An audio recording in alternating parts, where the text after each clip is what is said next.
The Swift Wind's mahjong parlor, filled with the stink of cigarette smoke, incessant click-clack of mahjong tiles, and the grim faces of hardened gamblers.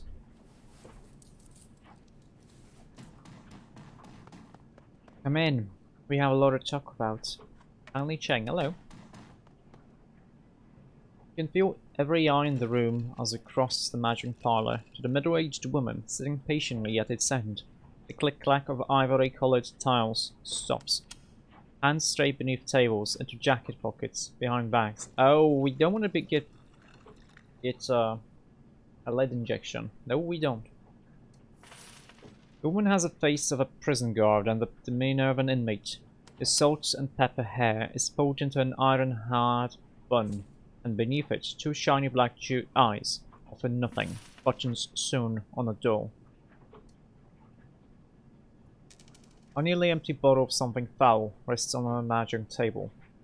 Nestled between a pair of dirty shot glasses, tiny puddles of brown linger at their bottoms.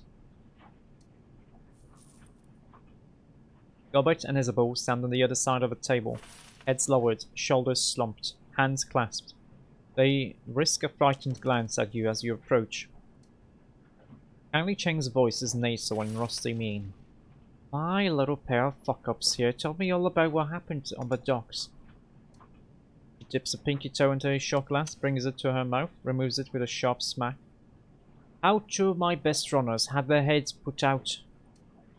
How you need protection, and how you need to get your identities wiped before you get your heads put out too.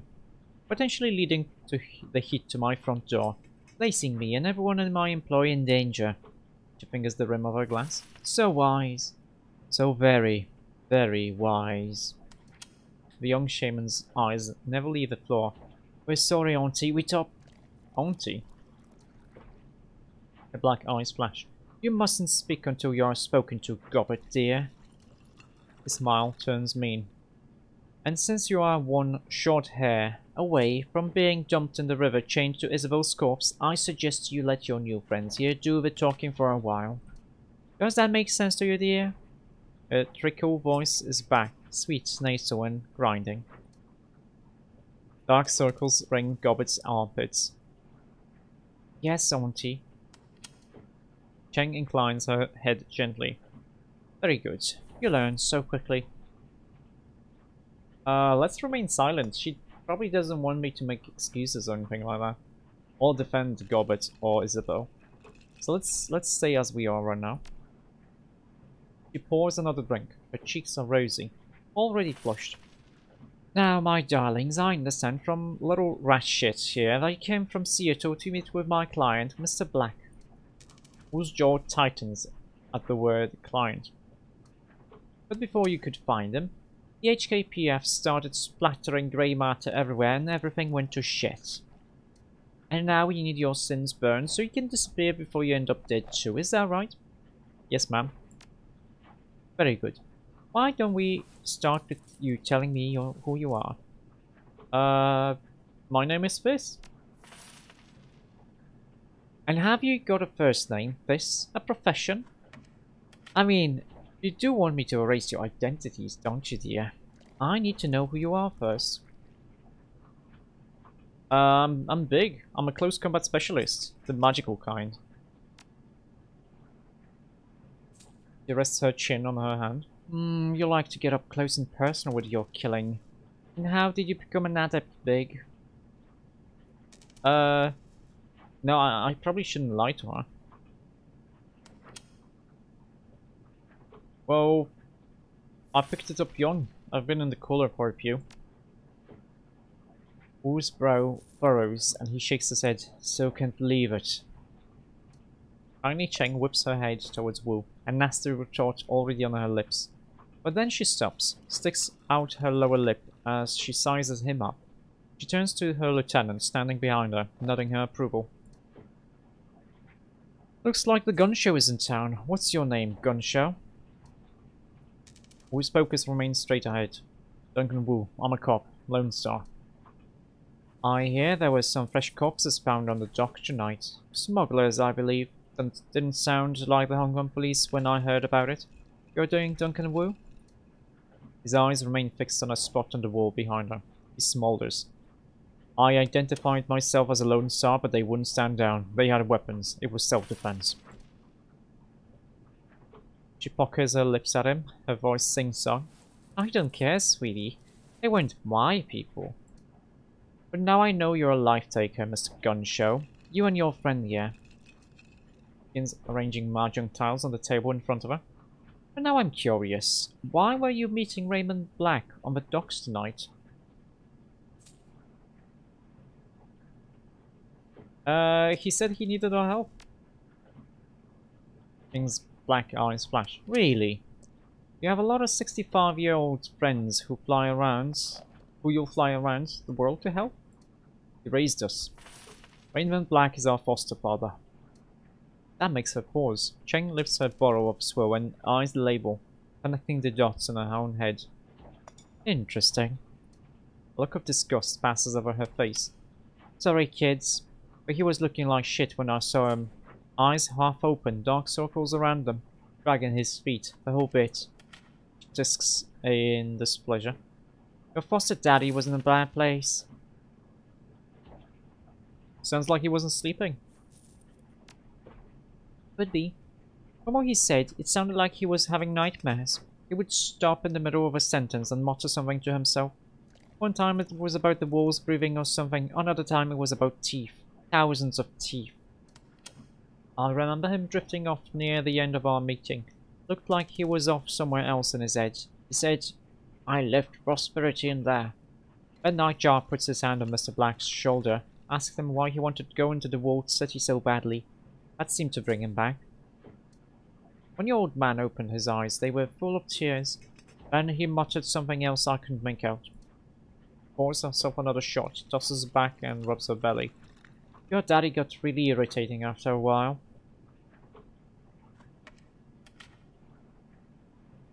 I can imagine. She grabs a long, slim cigar from a pack on the mahjong table. Lights it. Alright, let's get to it. She exhales smoke and points two fingers at you and Wu. You two need your sins burned, and you need them burned fast. Hong Kong Dragonites are bad news. When they roll in force. Armored personnel carriers, heavy armor, heavy weapons, sorcerers, the whole thing. And they aren't coming to arrest you. She folds her arms across her chest. The thin cigar bobs in her mouth as she speaks. The good news is, I can help you. With a wave of my hand, I can have your sins disappear. But you need to understand, my darlings, is that what you're asking for is not a simple request. Burning a sin isn't just deleting a number, it's wiping all reference to that number from all of the world's largest databases. It's masking your mugshot in the facial recognition database so that the first camera you walk past doesn't bring them down on you like a ton of bricks. Covering your fucking tracks so that the act of burning your sin doesn't lead them right to us. It requires contacts in numerous corporations and the UCAS government. Smoke rolls out of the child boss's nose. It requires someone like me. Therefore, I need to make a choice. She takes another drag on her cigar and gently places her palm flat on the table. Do I kill you and dispose of your bodies before the cops come looking for you? Or do I help you burn your sins? Well, I know my vote. Cheng rests her chin on her hand again and smiles at you. I know, my darling. You want to live. But if you're alive... Stares at you for a moment. Chin still on hand. Thinking. Taps her ash on the floor without taking her eyes off of you. A low, reluctant growl rumbles somewhere deep in her throat. Okay, you live for now. I'll put your sins to the torch. However, I'll need to call in several valuable favors within my network to do it. And those favors do not come cheap. She stubs out her cigar. You will owe me. What do you want us to do? I want you to deliver a message for me. A business associate in the walled city. The Yellow Lotus has a strong presence inside. Big. Oh, big. Isabel can tell you all about it, can't you, dear? Isabel grew up in the walled city. Her eyes remain lowered. They collect taxes for the corporations, extort protection money from our shopkeepers, run drugs, guns, people. They hurt people. We do those things, yes, but to be fair, we also operate the walled city's black market. We might not be alive today if it weren't for the lifeline that we provide. She clams up tight. Cheng picks up a magic tile and turns it with her fingers. There is a red pole, a sort of enforcer, yes? On the inside. His name is Strangler Bao. Bao is a strong man, a good soldier, but he has forgotten his place. I need you to remind him. You want us to make an example out of him? I say that I wanted you to make an example of him? No. I want you to deliver a message. She tosses your memoristic. Bring this to him in my name. And remember that Bao's men are my men. By right, they should all be serving me. Killing them would be a waste of resources. I have no use for dead soldiers. She turns to Gobert and Isabel. One of you will go with these two Westerners to the walled city, have them locate Bao, and show them the ropes. The other will remain here with me. I have several menial and degrading tasks that need doing around the establishment. No matter who goes and who stays, you'll both pay for bringing an APB to my doorstep. Yes, Auntie. Yes, Auntie. Now, I'm gonna find out who ordered the hit on Nightjar and do some dentistry on him with power tools. Okay. She closes her eyes and smiles with pleasure. That boy was my favorite. He sang to me sometimes. She opens her eyes again and sneers. That other one, I don't care about. Gotshut was an asshole. She turns away and waves you off with the back of her hand. That will be all. My darlings, return to me when you are done. Thanks for the favor, Auntie. She responds without turning back. You can thank me after you've delivered my message to Bao. Then I'll do you the favor of erasing you. Okay, we got 3 karma. So it means we have 3 karma right now. It means I can actually, you know what? Let's get this. I don't think I'm gonna put anything else into intelligence.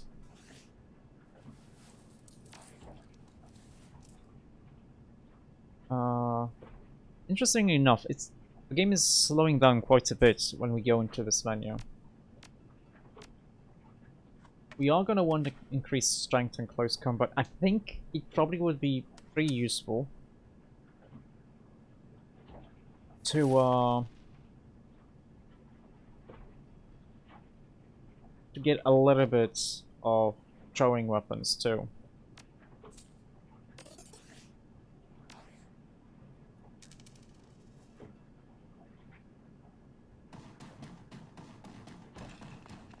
Okay, how do I get maybe I can't buy any stuff yet. I mean, I can buy stuff from the smuggler here, but that's about it. I can't buy any useful things for me. Oh, the guy's... Oh, no, he's still here. Hello, Mr. Triguard. I need to go there. Auntie sent me.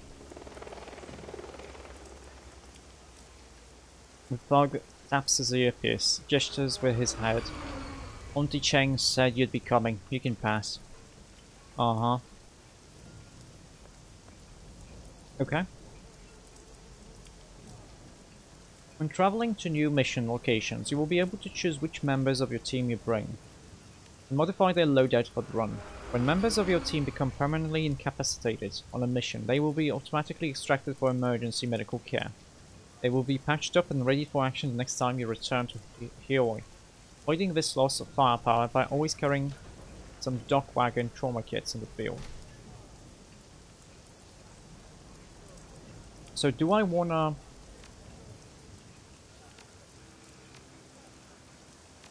Do I want to take Isabel with me? Potentially do some hacking. Do I want Gobbet with me? To potentially get me haste and some healing.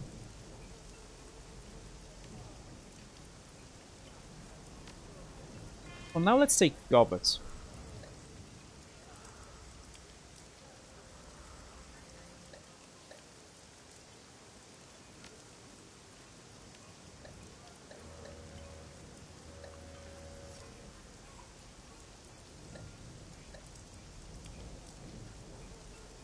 Yeah, let's take Gobbet with us for now.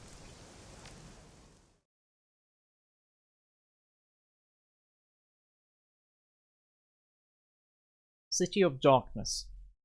Fallen Walled City, the most densely populated spot on Earth. Nearly 40,000 people crammed into 7 acres of chaos, poverty, disease, and vice. A self-contained city that collects no taxes and provides no city services. Stagnant water sits in temporary wells. Trash lies piled on roofs or for controlled burns. Improvised structures lean dangerously over populated areas. It's the ideal breeding ground for all manner of illicit trade, drugs, gambling, black market trade, metahuman trafficking, and everything in between. The only law is triad law. And now we need to enter the septic system of a city, find a triad enforcer named Strangler Bao, and deliver a message from Kindly Cheng.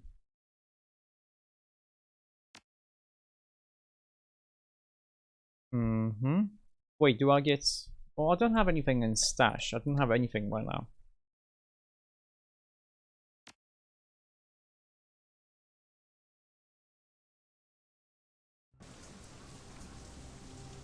Foul, oily water rains down from above, mixes with the filth and offal and swill of the streets, turns it into a flowing slurry of unrecognizable sewage. In the distance, the sound of back alley activity adds to the ambience at your arrival. Breaking glass, the crackling hiss of a garbage fire, faint screams of terror punctuated by the occasional gunshot. Sex and business and violence and misery blended into one. Wu winces at the stink, waves a hand in front of his face. Raymond said that prosperity is in the walled city, but I don't see it. Why the hell would he want to set one foot in this place? Oh, he got his goggles. You got me. As I said, the walled city is the worst slum in the Eastern Hemisphere. Maybe in the world. Rat pokes its head out of a fold in her clothing. Squeals softly. She reaches up a hand to comfort it. There's something wrong with this place. It isn't just a slum, it feels poisonous somehow. On an astral level, it churns my stomach to even come near it.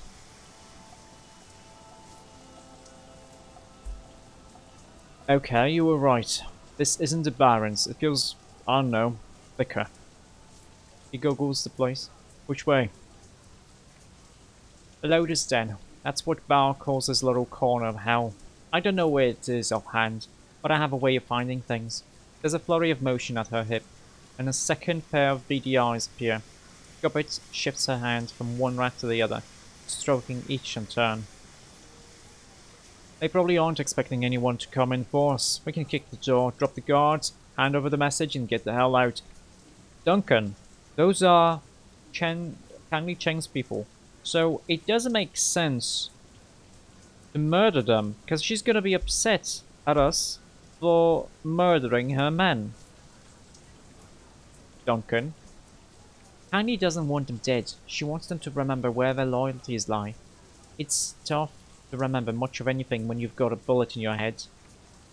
I mean, we could kill them if you really wanted to. Technically, Bao is the only one that has to live. But I'd rather keep Auntie Cheng happy than piss her off again.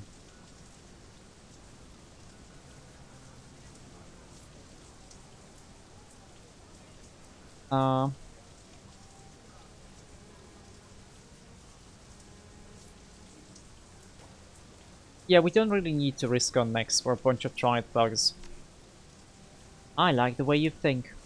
Samurai, let's do this. Do not kill any yellow lotus. Well, I don't have much charisma, do I? I have 2 points of charisma. I don't think I'm gonna be able to do much. Wait, what's my etiquette?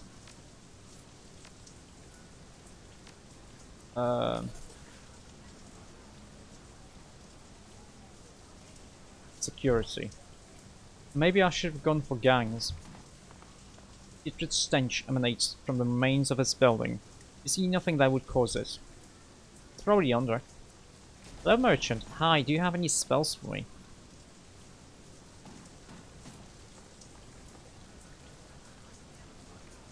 A bedraggled old woman. looks up from her sewing at the sound of your approach. Clothing, I have good quality clothing for sale. What's the news here? Anything interesting? Interesting, yeah. No, nothing changes here. Nothing changes. She just settles her weight with an audible horror. Wrangler Bao is a big man now. He is very important, very impatient. You know Bao? Yeah, I mean, no, we'd love to meet him. Well, he requested a suit, and it took only 1 day longer than expected. The bastard refused to accept it. She spits. You see your friend Bao, you tell him that he still owes me for my time. I don't sue for nothing. You can't eat air. We'll get right onto that. He nods sagely. You see you do that. Now, what else do you want? Hey, have you ever heard anyone say prosperity is in the walled city? She cocks her head like a dog listening to a noise that it can't understand. Prosperity? She sounds it out to herself. I don't know what that means. There. Lady.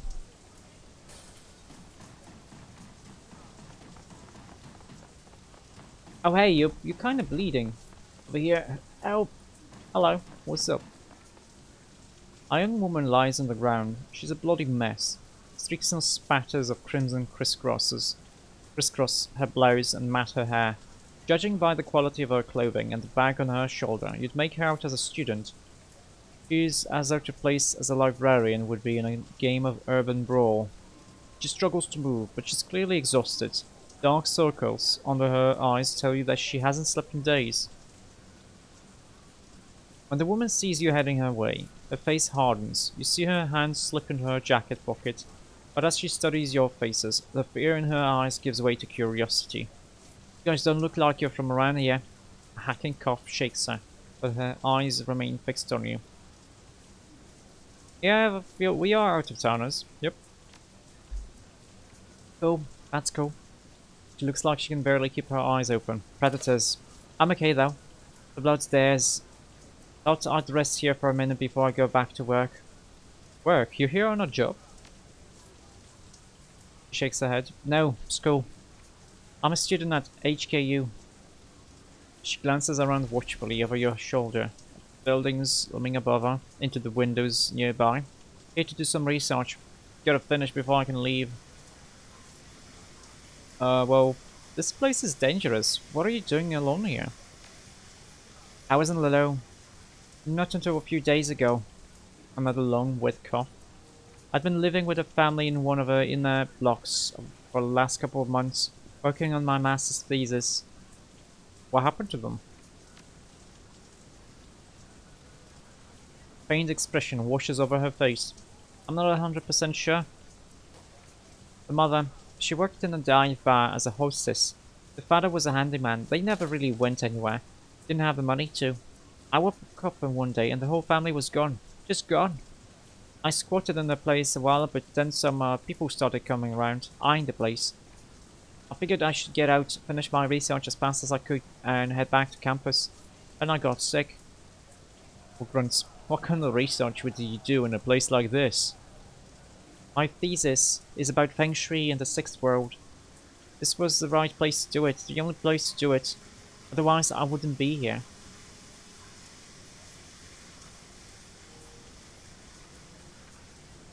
What does Feng Shui have to do with the slum? Everything, I think. Absolutely everything. Rich people hire geomancers to design the interiors of our homes. You tune them just right to achieve balance and harmony. The poor have nothing like that. Leave a slum to fester long enough and you get this. She glances at her surroundings, a look of profound disgust on her face. I think that the negative Feng Shui of places like this affects the people who live here. That it changes them in a fundamental way. Makes them less capable of breaking the cycle and getting out. That's what I'm trying to prove. Before the awakening, people thought of Feng Shui as a philosophical system. Now in the Sixth World, it's more than that. It's actually a form of magic. The whole thing revolves around Qi, the invisible life energy that binds every person and thing together. It's very real here in Hong Kong. Nobody knows the reason why. Maybe it's only real because people believe it is. The important thing is, it's a measurable, quantifiable phenomenon. There's an entire industry that's grown up around it. Well, this doesn't really look like a place where people are harmonized with anything. No, it isn't. Not at all. The feng shui in the walled city is completely screwed. I mean, just look at the place. She gestures at the squalor surrounding you. She is all wrong here. You can feel it, right? I felt that something was wrong the minute I walked in. Bad she, huh? Yeah, bad feng shui. She needs to flow, or it goes sour. Positive feng shui allows that to happen. Woman clears her throat, then lets out a hacking cough. The effort requires a moment for her to recover before she speaks again.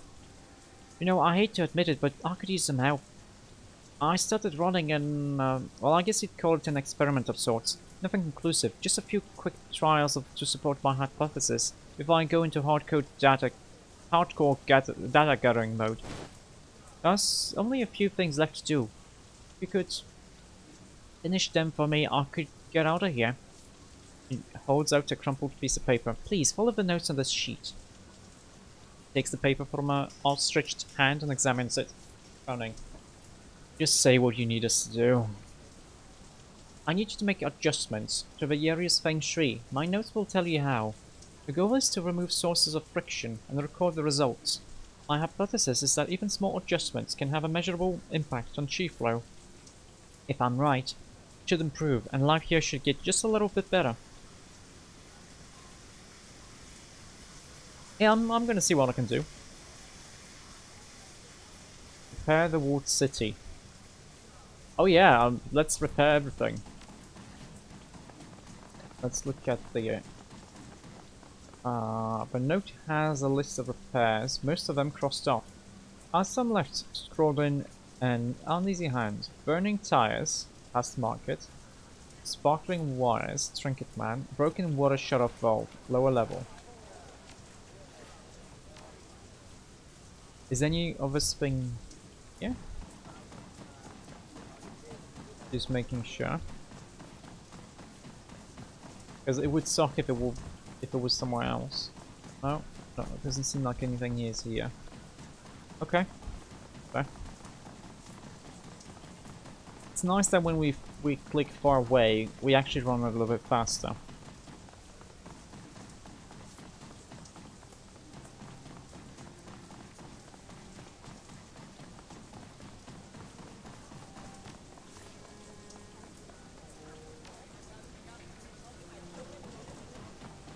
Oh, I think this is one of the thing. Hello, merchant. Oh, you seem very magical. Do you have any spells for me? The street vendor gestures towards a jumbled pile of tarnished chains, costume jewelry, and trinkets in a stained flannel blanket. Look at these beauties. Very valuable, very pretty. Okay, what are you selling? Just elemental fetishes. I don't care.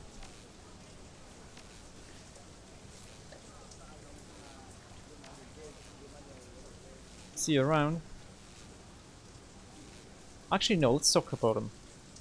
Ever heard anyone say prosperity is in the walled city? No. He shakes his head. That's not something that someone would say around here. How can you stand this place? Gives you the stinker. You mean my home? The vendor softens, becomes wistful. In my experience, you can get used to anything regardless of how horrible it is. It just becomes normal after a while. But this place is getting worse, no question about it. Last 20, 30 years it's been nothing but downhill. Nothing goes right here. Maybe you can change that though, by buying something, eh? Well, I don't care about the fetishes you have. Wires are sparkling dangerously just above the doorway. Patch the worn out wire coating. Good, we got intelligence so we can fix stuff. A quick patch job with some nearby waste rubber leaves the wires safe once more. But if I need intelligence to do that, maybe I need to, oh hey, there's some ley lines here. Don't know what this does. Yellow Lotus Captain. Let's see, what's this? Its market cell has been picked clean, its owner replaced by a full of dried blood. What was the other stuff? Broken water shut off, lower level. Burning tires, fast